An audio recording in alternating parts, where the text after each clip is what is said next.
Hey guys, so today we are going to learn how to write dynamic blocks in Terraform.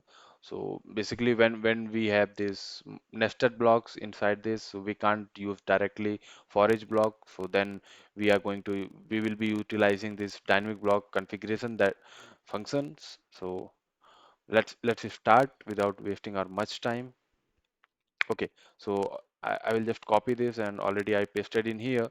So this is how it is looking. So let's start writing in here. So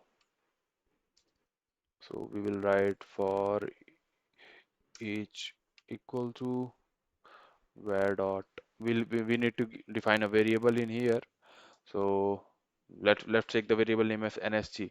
So now let's go in here and define this variable.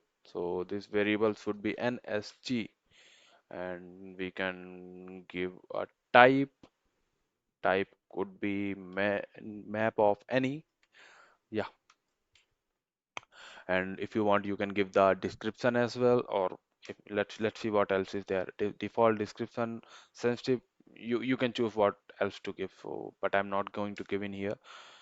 So yeah, we have defined this and let's change this for something as each dot key. So one other concept is here. We'll discuss that. Okay, now the main thing. So we will be defining here dynamic block, and once we go inside it, we can have our for each block that we wanted so hard to be here. So for each, we will be writing each dot value dot um, security rules. Make sure this name is different from this. Just so yeah, content and yeah, let's put this here. So this is how we define this block. Now, how do we give namings here? So basically, we have to pick up this block name or the nested block name, not this variable we defined in here. We just put it here and value dot name, and same way we need to give it here security rule dot value dot priority, and same way we have to write here as well.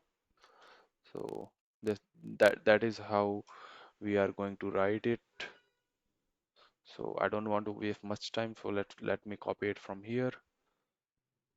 So copy and paste. So yeah, this is how you are going to write. So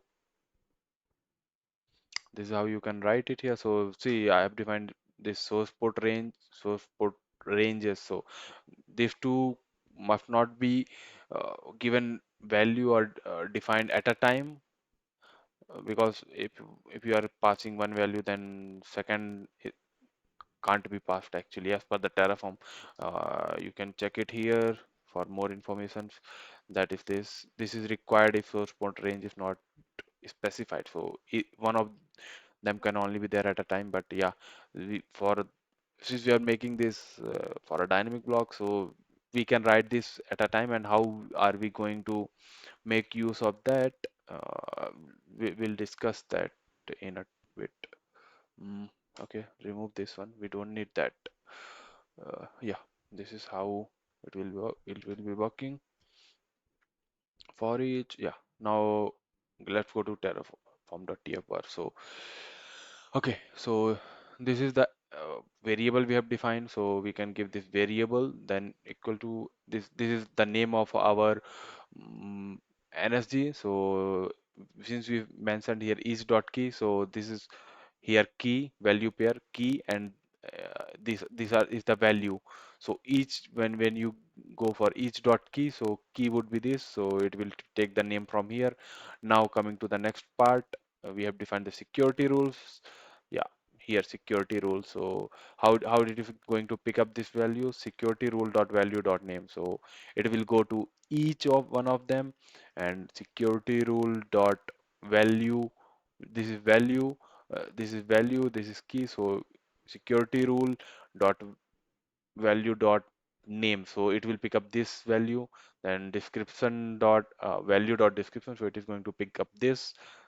Also, here I have written f2 here ssh, so that doesn't make any much difference. You can choose abc or 123 or anything, like for example I have chosen this, so I'll be using this as a key here. If I want, I can change it to like this, security dot key. So now since I've changed this, so instead of going and picking the value from here, it will pick it from here, the name value. So that is how it will work. So yeah, if anything else is needed, please let me know. I guess this should be good. Yeah, thank you, and maybe comment if anything else needed. And also in the next video, if you want, we can have like multiple dynamic blocks. For example, here we see in the subnet we have this multiple nested blocks. So inside this we have delegation, and inside the delegation another nested block. So how do we define for these values at uh, in terms of dynamic blocks? So we'll learn in the next video. So till then, bye bye, thank you.